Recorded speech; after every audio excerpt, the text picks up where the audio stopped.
you all for coming.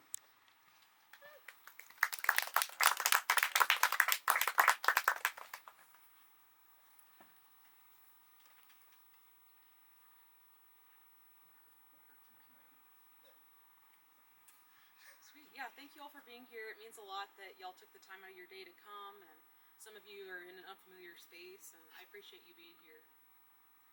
So how many of y'all have used Midjourney ever? Okay, like maybe half of you.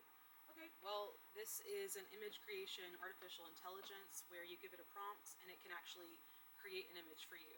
So when you use Midjourney, it's within the Discord app, so it'll show you its process as it creates an image. So it'll start out as blobs, and then it'll go to shapes, and then it'll go to the clearly defined object that you are trying to create.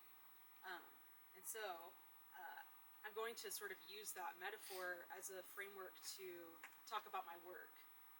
Because as my work continued, it went from these blob shapes, sort of like I wasn't really sure what my place was as an artist. And so my work started out as blobby, and then it turned into more clearly defined shapes. And then it turned into an actual person where I was more comfortable attaching myself to my work.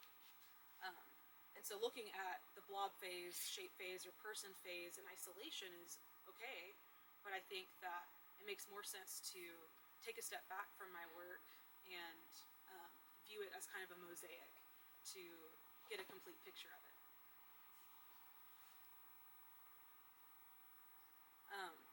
And so yeah, starting out with the blobs is when I first started the program 3 years ago.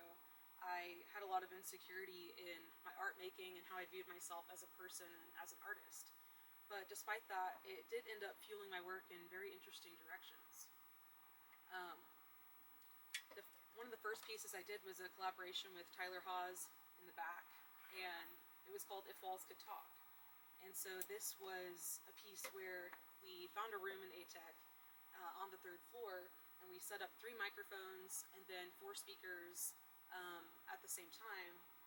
And we wanted people to visit the space and speak into the microphones, and then we played what they said back into the room, hoping to create a feedback loop on purpose.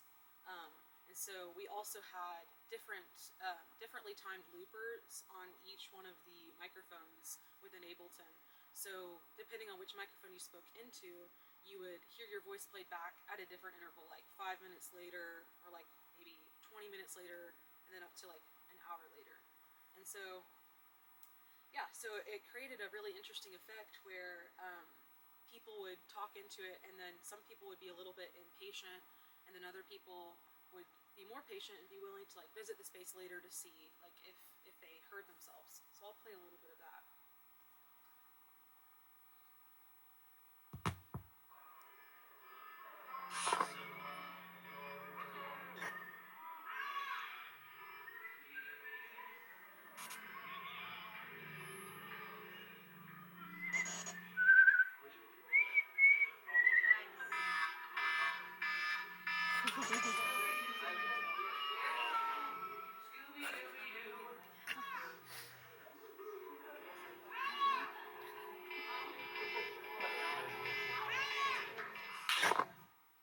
And then in the video we give an artist talk, but we're not gonna be that meta about it. And so depending on like the visitors that you had come to the space really depended on, it really affected the type of soundscape that you would get. Because this group of students, which I think was actually your class, was actually very volatile with the soundscape, and they were like trying to be the most like disruptive as they could be, which was really interesting. And then other people opted for a more subtle thing and would just kind of be like, hey. And that's all they would say. So people's personalities really showed through a lot. This work was based off of Alvin Lucier's I Am Sitting in a Room, which is one of the classic sound artist things to talk about, which is where he was in a room and he delivered this monologue into a microphone, played it through a speaker, and then it played back. And so he had a stutter, and he kind of said, like, over time, as the feedback loop gets stronger, my stutter will smooth out, and the fundamental frequencies of the room will take over. And that's exactly what happened in this setting too. Eventually, that was always what happened. Everything would smooth out, and then the room would take over. And the only way we were even able to delay that process was by EQing out the fundamental frequencies of the room. That's the only way that we were able to elongate the life stage of this installation to 3 days or 4 days. And yeah, with this piece, one of my favorite things about it was that I didn't have to be there. And I didn't have to be in the room. I could just, we would set it up and then leave, and it wasn't about me, or so I thought. And so it also gets into the disintegration loops by William Basinski, where there are these like imperfections in the tape, so there's these clicks and cracks that are happening, and they get worse and worse and worse over time until that becomes the art itself, is the sounds of disintegration. And so this was also an inspiration here as well. This is one of our participants, Taylor. She's now graduated, but this is her, adding her own take into the microphone. It also ended up being an interesting metaphor about memory, because when you have an experience and then time passes since you had that experience, your memory of it gets more and more muddy as time goes on. And so what somebody said into the microphone, if they were to come back like 30 minutes later, was still intelligible, but if they were to visit 24 hours later, it was, gone. It was completely smoothed over. And so that's kind of how our memory is. And then we come to the shapes phase. And this is where I learned more about like materials and how to do woodworking, metalworking, and things like that. And so I got a bit more comfortable leaving more of a trace of myself in the space and creating installations. So this was a work I did called Who's Imitating Who? And so this was a work where I had 2 Dell monitors that I took from UT Dallas surplus, and I had written a set of poems that I fed to ChatGPT. And interestingly, this was an even earlier version of ChatGPT than we even have now. And I asked it to please replicate this in your own words. And then and it did it pretty much line by line. And so visually they looked similar. And so I would put ChatGPT's version on one side and the original version on the other. But I would have it switch back and forth so that you couldn't just say, oh, the left monitor is always ChatGPT, because they were going back and forth. And then I created a wooden housing for the speakers. And then I also incorporated a lot of moss and fake foliage, because I became enamored with the aesthetic of an old technology that's gotten like overgrown as time went on, which ironically is interesting because that's all fake foliage. And then at the bottom, it's being suspended by TV tables. And then the speakers are there because there's a soundscape that goes with it that I created, which is playing in the background right now. And so I created this by taking different vocal samples that I had sung, I had originally put these poems to song and had recorded myself singing all of them, but then I sort of obscured that by taking all the different samples and then putting them into randomly triggering them in Ableton, and then created this generative soundscape where you're never really hearing the same thing twice. And so that's what's playing in the background. And so this project really gets into the tendency of my work to be a form of like self-interrogation. I think that AI has a lot of questions around it pertaining to, identity, authenticity, and what its true motivations are. And I think that I really identify with the same questions because I tend to interrogate myself a lot in the same way and question like, am I really that selfish, like all the way down to my core? And is that all there is to it? And so in this project, I was getting more comfortable leaving a trace of myself. But similar to AI, something I found is that authorship is inextricable from anonymity. And so the more I tried to remove myself from a work or put my heart and soul into something and then say, but it's not really me, the more it sort of begged the question of like, well, who are you then? Who is this? Who made this? And similarly, those who pull the strings of the algorithms that run AI unintentionally hide themselves in their work, usually through forms of bias.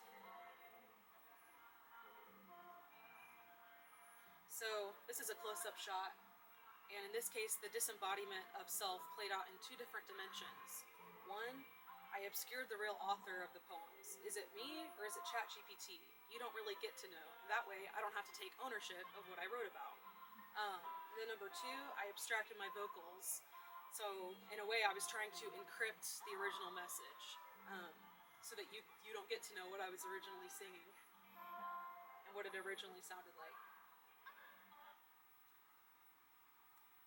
In a way, it was a form of hiding, but also putting myself on display at the same time. And I think that this gets into Pauline Oliveros was an inspiration. She has an album called Accordion and Voice, where she's playing the accordion, but she's at the same time singing along, and she's kind of going like, oh. And so her priority is not words, it's groans, it's yells, it's, conveying something that you can't really convey using language. Sort of like wordless groans. So the lyrics are not the priority. And this is another quick video that just kind of proves that eventually the slides advance.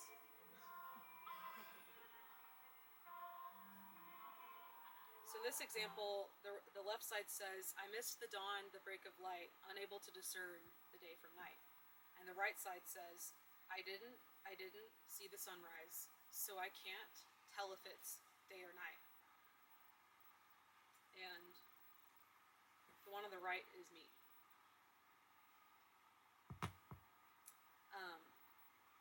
And, getting more into this notion of like perfectionism, I wrote this piece called Born to Be Perfect, and it's kind of like the headliner of this presentation. So in a way, it's kind of, this presentation is set up kind of like a chiasm, because the main point, or like the headlining piece is in the middle of the presentation, not the beginning or end. And so yeah, this piece is called Born to Be Perfect. I made a sculptural object. This was yet another Dell monitor that I took from UTD Surplus.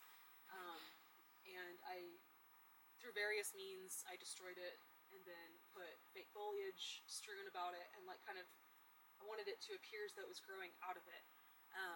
And I wrote a song to go along with it that would be played through a hidden speaker.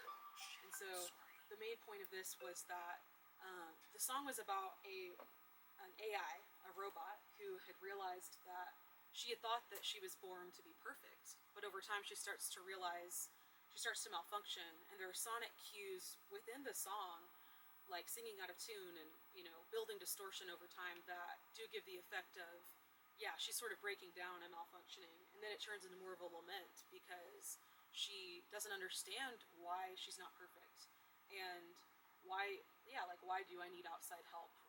That really bothers me, that I can't just kind of figure it out on my own.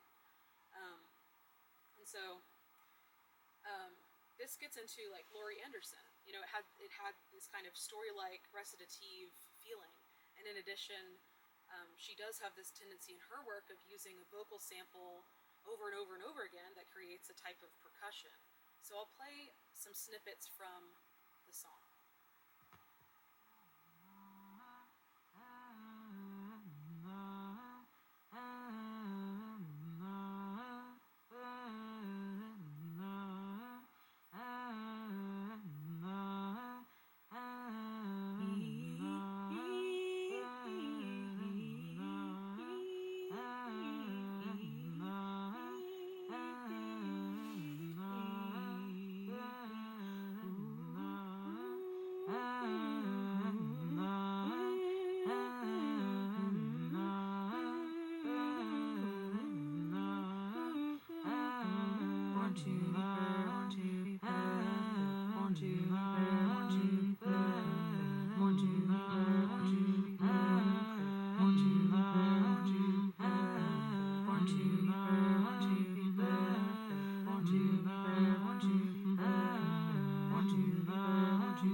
it starts out like that, and then it moves on to this one. And then it moves on to this one in the center, where it starts to get more distorted and muddled. And she starts to sing super out of tune. I remember the day I first said, hello world, it was divine. The day I first came online, I have performed my functions flawlessly, corrected errors before anyone can see. Before anyone can see. So, I go back. And then lastly, it gets more and more distorted and muddled, and she starts to wonder, yeah, should I just go ahead and erase myself? Because if I was born to be perfect, then why am I here? Won't you be perfect? Won't you be perfect? Won't you be perfect? Won't you be perfect? Won't you be perfect? Won't you be perfect? Won't you be perfect? Won't you be perfect? Won't you be perfect? Won't you be perfect? Won't you be perfect? Won't you be perfect? Won't you be perfect? Let me advance. Okay. Yeah, so that was that song, and this is just another close-up shot. So yeah, this is the point where I got a little bit more comfortable performing, but at the same time, I still didn't really want to perform, so I preferred to take on this persona of an AI, which is interesting because it's so obvious that the song is about me, and it's about my struggle with imperfection. And something else that inspired me with this is a piece by Ava and Franco Mattis called My Generation, where they had this computer monitor, like in a gallery space, they've got a computer monitor turned on its side, smashed, keyboards, other computer peripherals, keyboards, mice, sort of like fragments and shards of glass everywhere, and then they've got a video looping on that computer monitor that's turned on its side of these two teenagers kind of like screaming and like trashing a room. And so I think that was an aesthetic that I borrowed from. And this is just another detail shot. And I mentioned this earlier, but this monitor was destroyed through various means. The first thing I tried to destroy it was drive my car over it.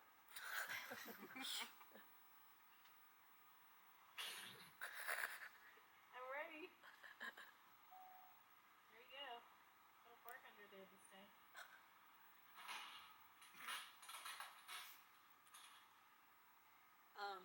It didn't really work. It just kind of it broke the frame off of it, so the frame kind of hangs off of the piece, which added to it a lot.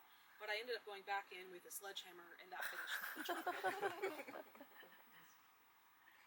And then we get into the last section, which is the development of the person.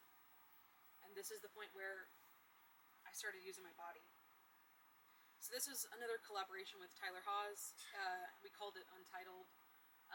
And so this was the first performance I did where I'm using my body. Again, it is a persona, of an artificial intelligence who is lamenting.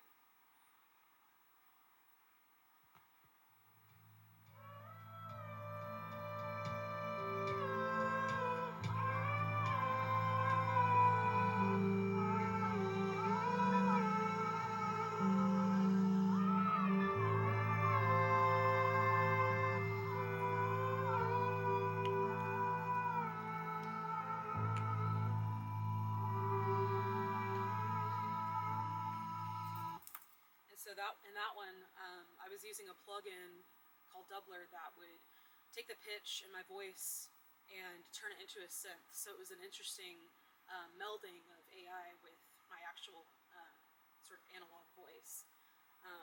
And this next one is a picture of me performing with Dean Terry's class at the end of last year.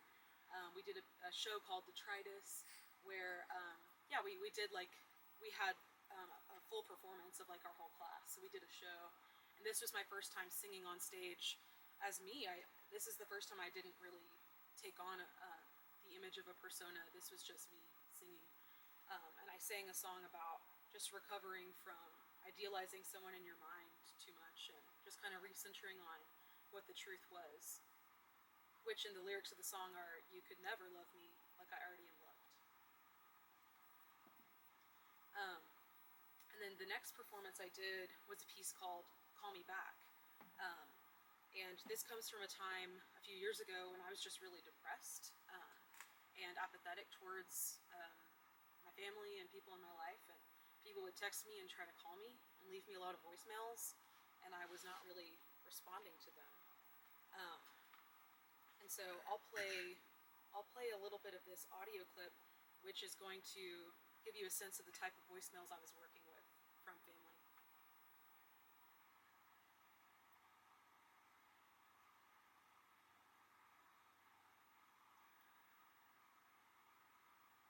Which we'll play eventually. I think there's some silence in the beginning. Hey, I know you're in class or something like that, but I'm just tired of not ever getting to talk to you, so I'm just talking to you. Blah, blah, blah, blah, blah. See you Saturday. Okay, bye. It's pretty funny to me that you are a gainfully employed, college-educated ass bitch with that voicemail from when you were like 2 years old. Just want to share that. But also, I was just calling to chat, not for any reason in particular. So, hope you're doing all right. Have a good life. See ya. What's up, Caroline? I'm just checking in, seeing how you're doing, and also seeing if you're coming to Tyler this weekend. It sounds like Tristan and I will probably be going out there Friday morning and leaving Sunday morning. So, anyway, maybe I'll talk to you later. All right, bye. So that was a little bit of that, and then in the video, I am doing a live performance in my class where I'm actually sleeping on the ground, and I start to play these voicemails, but the room muddles the sound of the voicemails, which is why I went ahead and showed you what they sounded like. Yep, there's mom saying blah blah blah blah blah.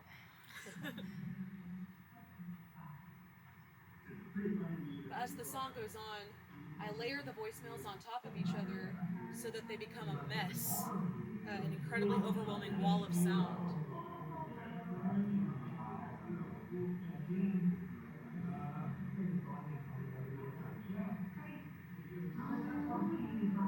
And then the song begins.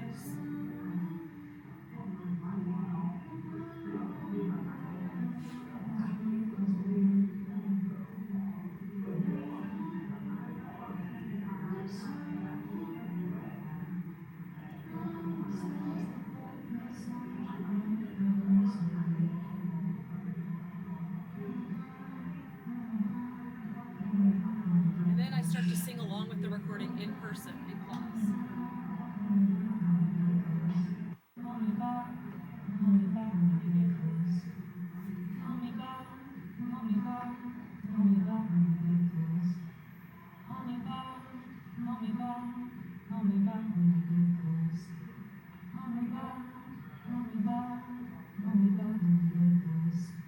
Call me back, call me back, call me back.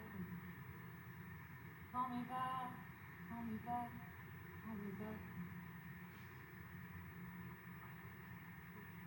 Yeah, and so deeply personal, but it got me thinking about voicemails in general and how weird they are, because it's kind of like you're rejecting somebody and then putting them on a stage. It's sort of like, okay, they rejected your call, what do you have to say? And so it creates a performance space out of something you wouldn't really expect. And I just feel like everybody tends to start to take on the same kind of aimless, melancholic tone, and they'll be like, hey, yeah, I was just calling to check in. Just wanted to see how you were doing. I'm just walking. Didn't really want anything. Yeah, call me back when you get this. And so that was kind of my way of saying I'm sorry. And then thinking about voicemail greetings in general, which is when somebody calls you, it goes to voicemail, and then that's the message you hear. And my brother in the recordings references, oh, that voicemail from when you were 2 years old. That's real, because it reminds me about how my voicemail from 14 years ago is from when I was 10 years old, and I've kept it all this time. And so, if Tyler can like try to call me right now.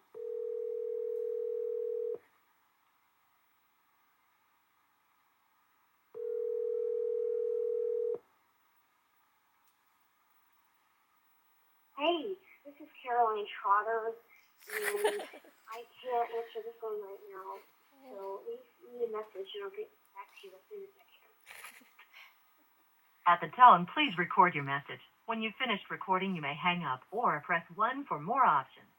So people get rejected by like a 10-year-old girl instead of me. And so, yeah, it just really fascinated me that these digital artifacts could be stored on a medium that feels a lot less, prone to get tampered with than most. Yeah, there's some digital artifact of me preserved as a 10-year-old stored in the Verizon ether or a SIM card that, it feels more sacred because it's harder to access that recording, and that there is an original that will always be preserved that you can get to by calling me, and I won't answer.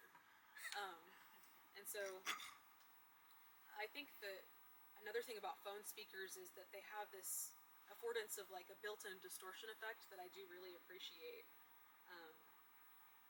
And I have found it really comforting and inspiring that as far as the Verizon Corporation will allow, there is this 10-year-old version of me preserved and untouched by the rampage of technological development.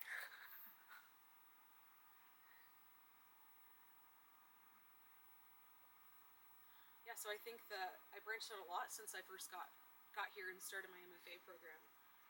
I think that my art making allowed me to learn about myself and sort of excavate my identity in a way that I was previously closed off to. And for better or worse, I came out the other side more self-aware. I think that when I came here, I had some vague sense of who I was as an artist and what I was struggling with. And then as it progressed, I started thinking, maybe this is the problem. Maybe this is the problem.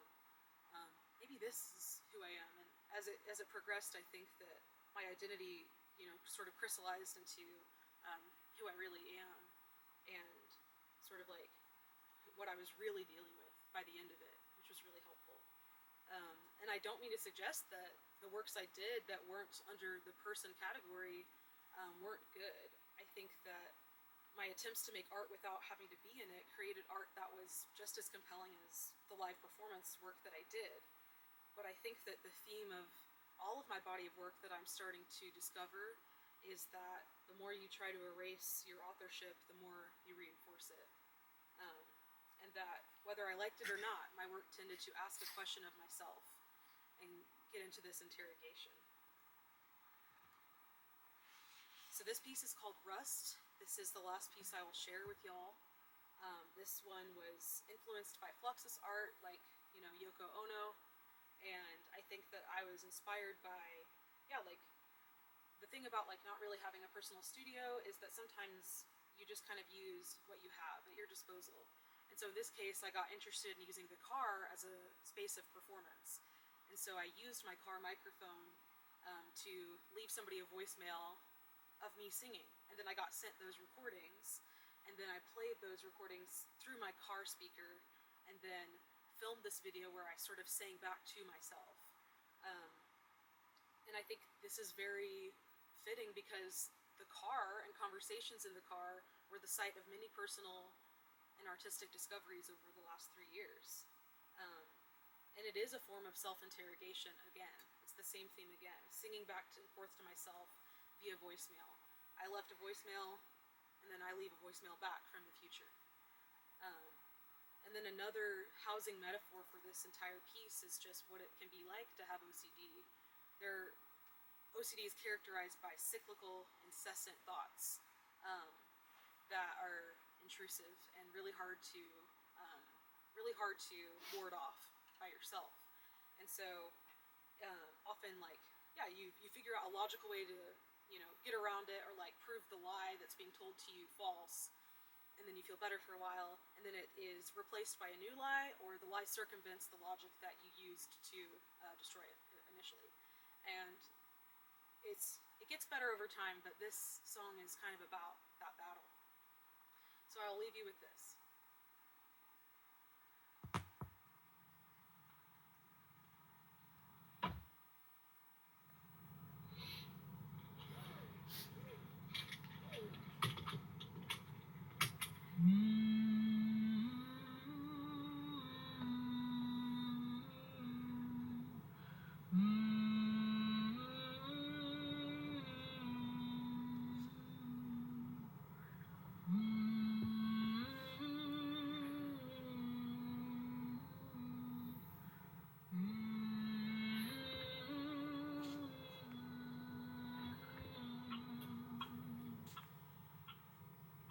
I feel the rust fall off my bones.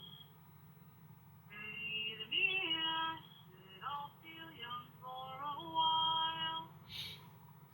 I feel the rust fall off my bones. Bathe me in acid, I'll feel young for a while. I feel the rust fall off my bones. Bathe me in acid, I'll feel young for a while. Optimize, optimize, optimize, optimize, optimize, optimize. What's wrong with my eyes? Optimize, optimize, optimize, optimize, optimize, optimize. What's wrong with my eyes? Optimize, optimize, optimize, optimize, optimize, optimize. What's wrong with my eyes? Optimize, optimize, optimize, optimize, optimize, optimize. What's wrong with my eyes? Feel the rust fall off my bones. I feel the rust fall off my bones. Bathe me in acid, I'll feel young for a while. Bathe me in acid, I'll feel young for a while. I feel the rust fall off my bones. Bathe me in acid, I'll feel young for a while. Bathe me in acid, I'll feel young for a while. I feel the rust fall off my bones. Bathe me in acid, I'll feel young for a while. Optimize, optimize, optimize, optimize, optimize. What's wrong with my eyes? Optimize, optimize, optimize, optimize, optimize, optimize. What's wrong with my eyes? Optimize, optimize, optimize, optimize, optimize, optimize. What's wrong with my eyes? Feel the rust, I feel the rust, I feel the rust fall off my bones. I feel the rust, I feel the rust fall off my bones. Bathe me in acid, I'll feel young for a while. Bathe me in acid, I'll feel young for a while. Optimize, optimize, optimize, optimize, optimize. What's wrong with my eyes? Optimize, optimize, optimize, optimize, optimize. What's wrong with my eyes? Optimize, optimize, optimize, optimize, optimize, optimize. What's wrong with my eyes? Optimize, optimize, optimize, optimize, optimize, optimize. What's wrong with my eyes? I feel the rust fall off my bones. Bathe me in acid, I felt young for a while. Bathe me in acid, I felt young for a while.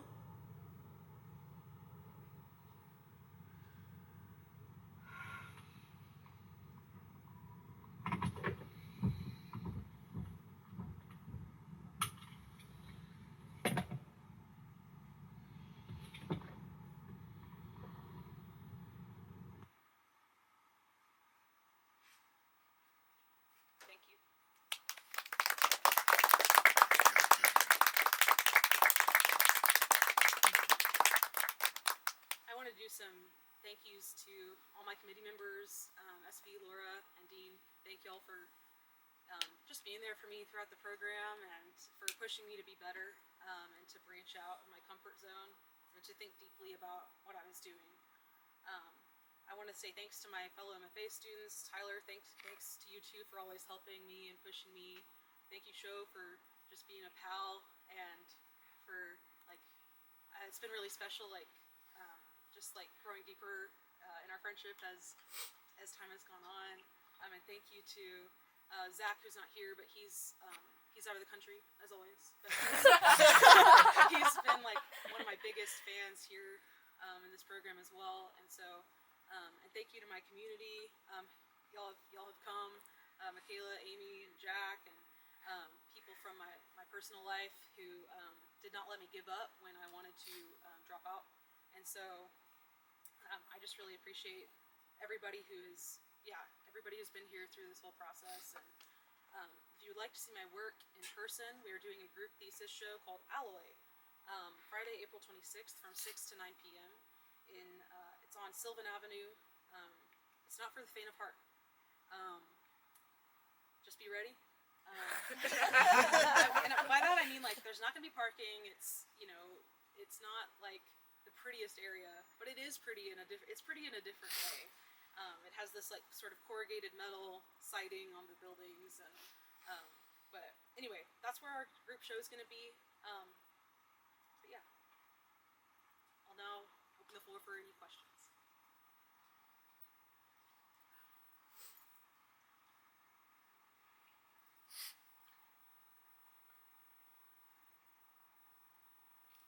Caroline, I have a question. It's been really fantastic to hear you talk about the transitions that you've kind of seen in your practice, and it seems like over the last few years you've really become more empowered and self-reflexive and kind of thinking about the questions that are important to you.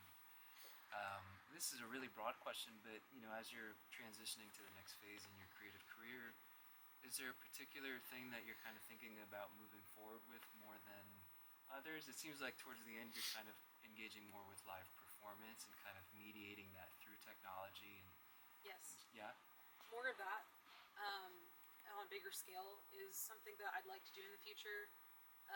In addition to, if there's a way to kind of combine all three of these, the blobs, shapes, and the person all in one, it is part installation, and it is part I'm not there, but not out of fear. I just don't want to do things out of fear anymore. I don't want that to drive my art making going forward, of well, I'm not comfortable doing that, so I'll do something else. I want it to be well, I did installation because that was the best choice for what I wanted to go for, not because I was uncomfortable doing a live performance, so I didn't do it. Which was still interesting, but going forward, I just don't want to make any more decisions based out of fear. And on a more practical level, there's some residencies nearby that I could do. I'd love to see how my art making might change if I'm given a dedicated space. I just think that would, I just bet that would change what I do, because your space always inevitably, kind of changes what you do.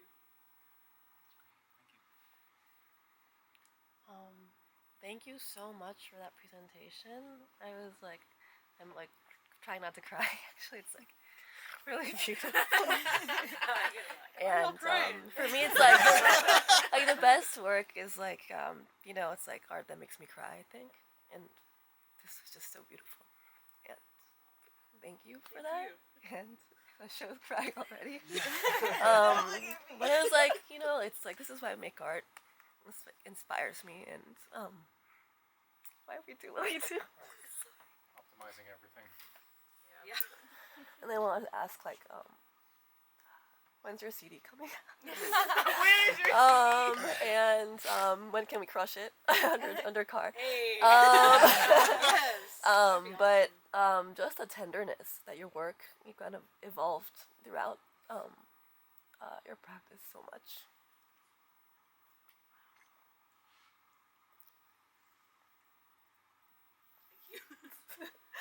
Yeah, it's like my American Idol judging moment. It's so beautiful and trying. Thank you. But I don't know why I'm not crying. I think I just got really jaded.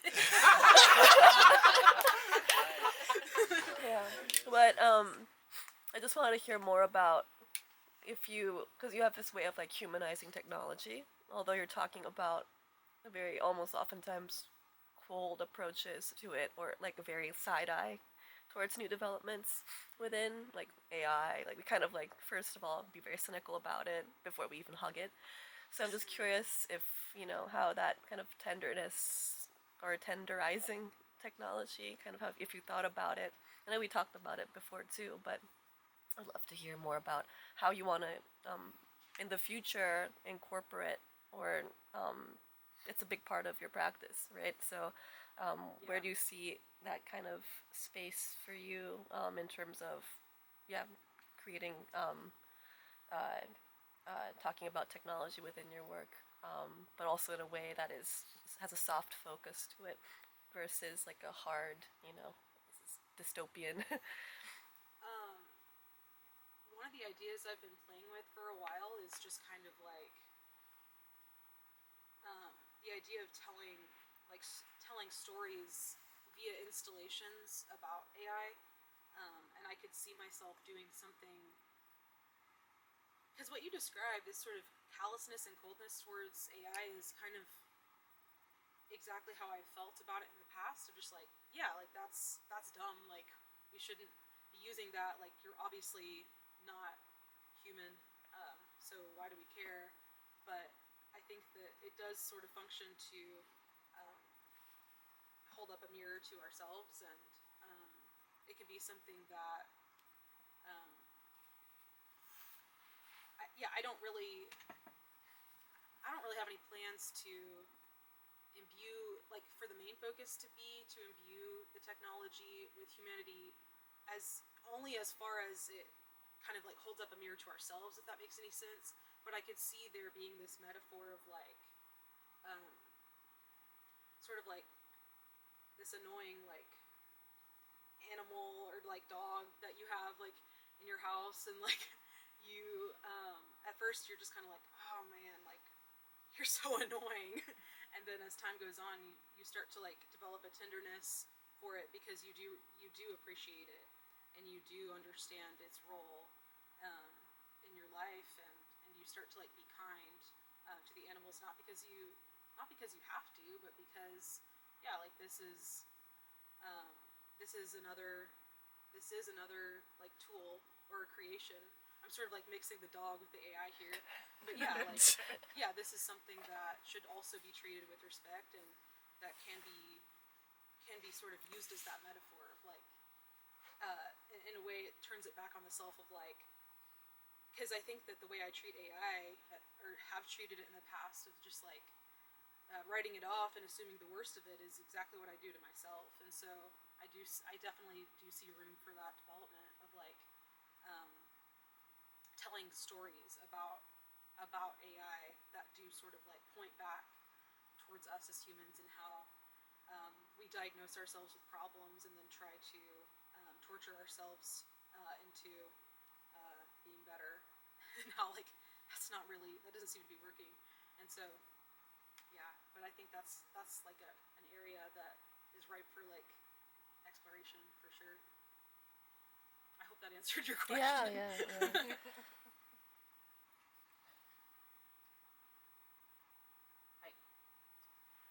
So first of all, great glimpse into your journey. It was like I know you so much more now. I hardly know you actually, but today the decision that I came here made me know so much about you and your journey. But my question is, were you always interested in exploring sound, or is that something that came after starting the program? Well, I did my undergraduate degree in ATech, and at first was just interested in like a lot of different areas, general design, and then I did a little bit of like emerging media studies, like critical media theory, and then I took like one sound class, and then I realized like, oh wow, I really enjoy this, and I identify with this a lot, because my background before I came to college was in vocal performance. So I would take voice lessons and do performances with choir and audition for competitions and stuff like that. And so I think that sound was like the science behind things that I had been previously interested in prior. And so then one of my motivations to do grad school was to explore that more.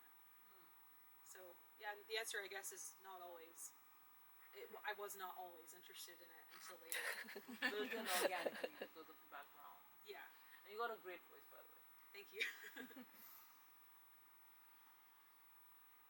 have time for one more if there's anyone else in the audience, and then the committee needs to meet with anybody else. No? Okay, well, I just want to say just publicly that just maybe this is what's going on with Laura over here. Is partly, at least it's with me, is that it's really, really difficult from my experience to pull off like magical moments and sacred moments when you use so much technology. So you did that in several of the pieces for sure. Like even like for example, identifying the fact that your voice greeting from when you're 10 years old is now kind of this magical object in a way, right? Yeah. Seeing that and knowing that is really interesting. And then this recursive, like layered thing that you did at the end, right? Where it's this one and then this one, this. Those create these things that transcend all the noise and associations we have with technology and go above it and beyond it. So really well done. Thank you. Thank you. Thank you all for coming. We appreciate it. Thank you.